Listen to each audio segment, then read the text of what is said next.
برادری دے نال تعلق رکھن والا ہے، سارا رشتہ دار ہے، میرا بھرا ہے، این چیز کو دیتے ہیں یا اسا اپنے آقا دی سیرت کو دیکھتے ہیں کہ حضور علیہ السلام نے کیا فرمائے؟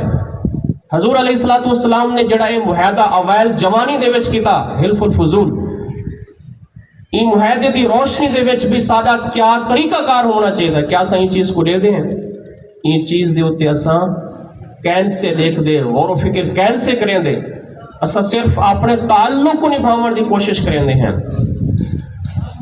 اور یہ حدیث ہے، آقا کریم علیہ السلام نے فرمایا کہ قیامت والے دن مقام اور مرتبہ یعنی ذلت اور رسوائی دے حساب نال سب تو رسوا ترین یا سب تو نچلے درجے دے وچ او شخص ہو سے جائے اپنی آخرت کو کہیں بے دی دنیا واسطے تباہ کیتا ہو سے۔